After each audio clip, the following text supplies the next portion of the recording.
आज जो errors in quantitative analysis का चैप्टर चल रहा है उसके अंदर हम देखेंगे कि एकल माप की परिशुद्धता की जो सिंगल वैल्यू जिसकी हम निकालना चाह रहे हैं उसको हम कितना एक्यूरेट मेज़र कर सकते हैं। एक्यूरेट तो उसकी जो ओरिजिनल वैल्यू है उसके आसपास, और जो ऑब्जर्वेशन करेंगे उसमें कितनी कंसिस्टेंसी अच्छे परिणाम हम ला सकते हैं, और उसको हम मापते हैं परिशुद्धता के लिए। तो किसी सिस्टम को जो उसकी एक वैल्यू है, फॉर एग्ज़ाम्पल कि किसी काम को परमाणु भार ज्ञात करना है, तो परमाणु भार किसी तत्व का एक ही होता है, एक ही मान होता है, और पूरी केमिस्ट्री की कैलकुलेशन और पूरा केमिस्ट्री अगर अब देखा जाए तो उसके परमाणु भार की सही माप के ऊपर निर्भर करेगा। अगर हम थोड़ी सी भी गलती यहाँ पर करेंगे तो पूरी एरर वो मल्टीपल होती होती आगे चल कर के वो एरर इतनी बड़ी हो जाएगी कि वैल्यू की कोई वैधता नहीं रहेगी। वैल्यू जो है अपने आप में अशुद्ध हो जाएगी, उसको हम कह सकते हैं। तो एकल माप का मतलब ये है कि हम किस वैल्यूज़ का माप करना चाह रहे हैं उसका महत्व है। जैसे हमने यहाँ पर भी कहा कि परमाणु भार, तो परमाणु भार एक बहुत इम्पोर्टेंट चीज़ है, इसको बहुत ही शुद्धता के साथ में हमको मापना पड़ेगा। तो ये अगर इसमें हम त्रुटि कहीं रखते हैं तो ये त्रुटि परमाणु भार के लिए इतनी बड़ी हो जाती है आगे चल कर के कि सारी कैलकुलेशन और सारी केमिस्ट्री की जितनी भी व्याख्याएं हैं वो उस सब में त्रुटियाँ आती जाएगी।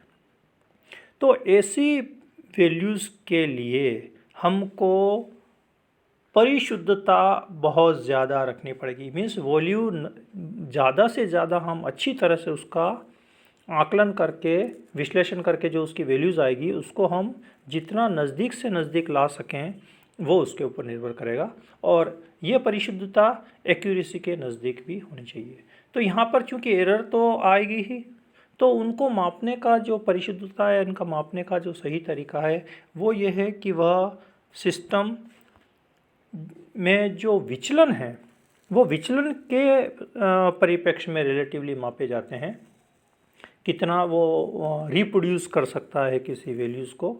तो परिशुद्धता को मापने के लिए जो कुछ कॉमन विचलन है उसमें पहला विचलन है औसत विचलन। जैसे कि हम औसत विचलन को मापते ही हैं कि वैल्यू माइनस माध्य विचलन, म्यू इज इक्वल टू माध्य विचलन divided by number of observation n, right. औसत को तो हम लिखते हैं, औसत जो हमारे पास में होता है x बार या म्यू, वो होता है sum of x upon n, right. ये तो है म्यू, ठीक है, ये म्यू जो यहाँ पर दे रखा है। तो इससे हमारे पास में निकलता है औसत विचलन। औसत विचलन के बाद में जो नेक्स्ट है हमारे पास में मानक विचलन, स्टैंडर्ड डेविएशन। स्टैंडर्ड डेविएशन होता है under root x minus mu square upon n minus 1, n number of observations minus 1, ठीक है। यहाँ पर न्यू माइनस 1 है, x माइनस न्यू है, और यहाँ पर x माइनस न्यू का स्क्वायर समेशन के साथ में, राइट। और प्रोबेबल डेविएशन जो तीसरा हमारे पास में है, प्रोबेबल डेविएशन। तो प्रोबेबल डेविएशन की जो कैलकुलेशन है हमारे पास में वो इस तरह से है कि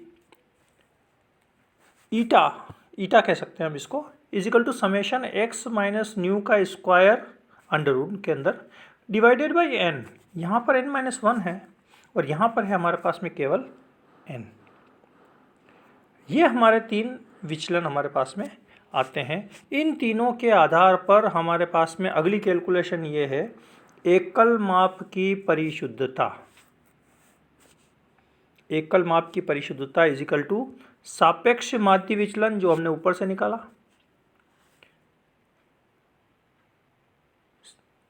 100 इंटू म्यू अपॉन म्यू, ये हमारे पास में हो जाएगा एकल माप की परिशुद्धता, और प्रति हज़ार में निकालना तो इसको प्रति हज़ार से मल्टीपल कर दीजिए, तो ये हमारे पास में 1000 से मल्टीपल कीजिए तो 1000 के परिप्रेक्ष्य में आ जाएगा अपने पास में। और ये जो तीनों वैल्यू हमने ऊपर देखी, इन तीनों का आपस में रिलेशंस वो हमारे को ये यहाँ दे रखा है। तो ये जो एरर की कैलकुलेशन है ये जनरली विचलन के सापेक्ष में मानी जाती है कि कोई वैल्यूज़ अपने मूल वैल्यू से कितनी दूर है, ठीक है। माध्य, औसत माध्य, मानक विचलन, माध्य विचलन, average deviation and standard deviation and probable deviation. जो प्रोबेबल वैल्यू जो हमने देखी उस प्रोबेबल का डेविएशन से प्रोबेबल डेविएशन से, ठीक है। तो ये हमारे पास में एकल माप की परिशुद्धता के बारे में डिस्क्रिप्शन है। Thank you.